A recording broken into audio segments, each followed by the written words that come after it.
parlay, parlay, parley, parley, 过关, görüşme, parley, istismar, incrementar dinero en apuestas, parlay. parlay.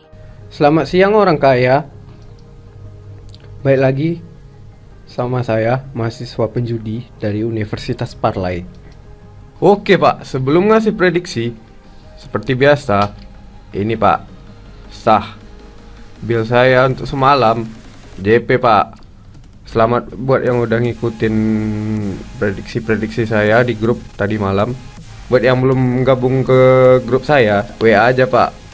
Mana tahu jodoh ya kan. Hari ini Pak, saya bakal prediksiin 5 pertandingan untuk parlay nanti malam. Langsung aja, yang pertama bakalan ada pertandingan dari kedua tim terbante FC dari Liga Inggris, yaitu Manchester United melawan Arsenal. Yang kedua ada Torino melawan Empoli dari Serie A Italia. Yang ketiga Lazio dan Udinese. Yang keempat ada pertandingan dari Liga Belanda, yaitu AZ Alkmaar, orang Arab nih kayaknya, melawan Sittard. Yang ketiga saya milih pertandingan dari Liga Skotlandia, yaitu Celtic melawan Perasaan. Oke Pak, kita masuk ke pertandingan pertama, yaitu kedua klub terpongkeng FC dari Liga Inggris, yaitu Manchester United melawan Arsenal. Di sini Bandar bakal ngasih handicap di Manchester ngepur Arsenal di setengah, 1/4 dan 3/4. Untuk over undernya ada 2/3/4, 2,5 dan 2/4. Nah ini Pak, widih, keren kali nih, enak kali nih nengok ya Pak. Arsenal dibantai Liverpool, MU dibantai Liverpool.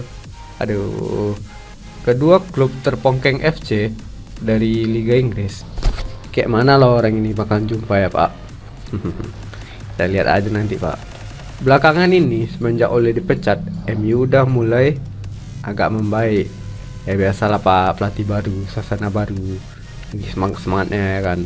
Ngelihat head to head kedua tim ini pun menangnya nggak terlalu banyak Pak. Jadi kedua tim ini kemungkinan besar seri dan under Pak. Tapi karena pasarannya terlalu kecil, saya nggak berani ngambil under Pak. Jadi tentu saja Pak, saya bakalan milih klub paling lucu di Liga Inggris musim ini Pak. Siapa lagi kalau bukan MU? Saya bakal milih ngepur 1/4 Pak, karena untuk gede-gede nggak berani saya Pak. Oke Pak, kita terbang ke Italia. Di sini saya milih pertandingan Torino melawan Empoli. Di sini untuk handicap, si Torino ini bakalan ngepur Empoli Pak. Segini, baca aja Pak sendiri. Nah di pertandingan ini, melihat head to head kedua tim ini, si Torino ini ya gitulah Pak, kalah menang. Konsisten juga orang ini Pak. Tapi Empoli ini di pertandingan lalu bisa ngalahin Fiorentina nih Pak. Di pertandingan ini, karena pertandingannya akan diadakan di kandang Torino, kemungkinan besarnya emang Torino bakal menang Pak. Tapi ngelihat statistik Empoli ketika ditandang, itu lumayan bisa lah Pak untuk mengungguli ini. Dan karena di sini Bandar mengunggulkan Torino, saya berani buat nahan Torino ini Pak.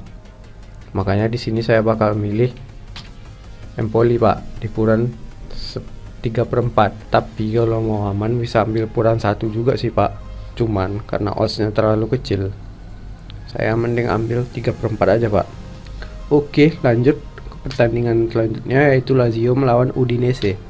Untuk handicap, di sini Lazio bakalan ngepur Udinese dan over undernya ada 2/3/4, 2,5 dan 3. Di pertandingan ini Pak, orang ini dua ya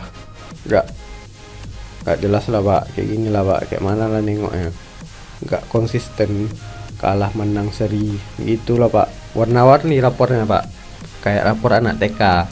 Dan ngelihat head to head orang ini pas jumpa Pak, itu kadang Lazio menang, kadang Udinese juga menang Pak.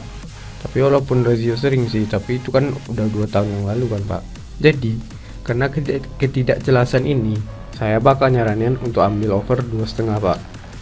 Nah lanjut ke pertandingan selanjutnya, saya pindah ke Belanda Pak. Di sini saya memilih pertandingan Alkmaar Sitar. Di sini handicapnya AZ Alkmaar. bakalan ngepur Fortuna Sitar, Pak. Ada Fortunanya, Pak. Kayaknya Dewi Fortuna berpihak kepada dia, Pak. Oke. Untuk over undernya dari 2/3/4 sampai 3/4, Pak. Nah, kita lihat klasemennya. Si AZ Alkmaar ini penghuni Liga papan tengah, Pak. Sedangkan Sitar lagi berada di zona degradasi, Pak. Tapi melihat head to headnya, Sitar ini selalu kalah, Pak. Dan kalau kalah, dia selalu kebobolan banyak, Pak. Makanya di sini ketika saya melihat over undernya untuk over 3,5, Sitar ini unggul, Pak. 5 pertandingan terakhir pasti over 3,5, Pak. Dan karena Alkmaar ini pandai cetak gol juga, Pak. Ini 23 dia cetak, Pak. Maka saya yakin pertandingan ini bakalan over sih, Pak. Ngelihat head to head orang ini pun juga sering over, Pak. Walaupun di pertandingan terakhir itu cuma 1-0, tapi saya yakin ini over, Pak, atas kemenangan si Alkmaar. Jadi makanya saya bakal milih over, Pak, di 2/3/4. Gak berani saya besar-besar kali, Pak, tapi feeling saya yakin nih buat ngambil over di sini, Pak. Oke, untuk pertandingan terakhir saya bakal milih Celtic melawan Hearts. Nama klubnya Perasaan. Papan nih, kayaknya baper-baper semua orang ini, Pak. Nanti kesenggol bola, aduh, nangis.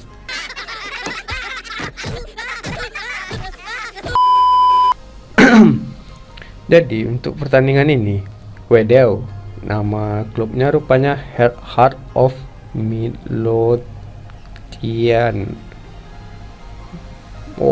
Perasaan orang-orang Midlothian, wah ya, berarti orang Midlothian ini, Pak, yang baper-baper. Bisa nih. Jadi di pertandingan ini saya bakal nyaranin untuk ambil over 2/3/4, Pak. Kenapa? Karena Celtic ini performanya emang lagi bagus, Pak. Dan ngeliat rapornya Celtic ini, itu sering kali, Pak, dia menang golnya agak banyak gitu, Pak. Pokoknya lebih dari 2 lah. Pas ngeliat head to head orang ini 2 jumpa itu, over semua, Pak. Dan kalau di pertandingan ini orang ini 2 cetak gol dikit, berarti si Arp ini lagi baper sama Celtic, Pak. Makanya bertahan aja dia. Nah, sekian, Pak, untuk pertandingan hari ini. Oke, kesimpulannya, Pak, untuk MU melawan Arsenal, saya bakal nyaranin untuk ambil handicap di MU ngeboard 1/4, Pak. Untuk Torino melawan Empoli, saya bakal nyaranin untuk ambil over di 2,5, Pak. Selanjutnya pertandingan Lazio melawan Udinese, saya bakal nyaranin untuk ambil over 2,5 juga, Pak. Dan untuk pertandingan AZ Alkmaar melawan Sitar, saya bakal nyaranin untuk ambil over 2/3/4 atau 3, Pak. Dan yang terakhir untuk Celtic melawan Perasaan, saya bakal nyaranin untuk ambil over di 2/3/4, Pak. Oke, segitu aja untuk hari ini, Pak. Perhatian, semua yang saya bicarakan di sini hanya prediksi tanpa ada pengecualian. Tentu saja ada pengecualian, tapi ada alasan juga kenapa pengecualian itu disebut pengecualian, karena itu adalah pengecualian. Sedangkan yang saya bicarakan di sini bukan pengecualian. Oke, sekian presentasi saya hari ini. Sebelum videonya habis, kalau bapak-bapak suka sama videonya, tolong support saya, Pak. Kasih like, subscribe, atau bagikan aja, Pak, ke teman-teman tongkrongan Bapak. Mana tahu suka juga ya kan. Nah, untuk yang mau gabung sama grup WA saya biar bisa ngebacoti perparlaian duniawi ini, silahkan hubungi aja WA saya, Pak. Saya taruh juga tuh di kolom deskripsi. Oke, sekian aja, Pak. Seperti biasa, terima kasih.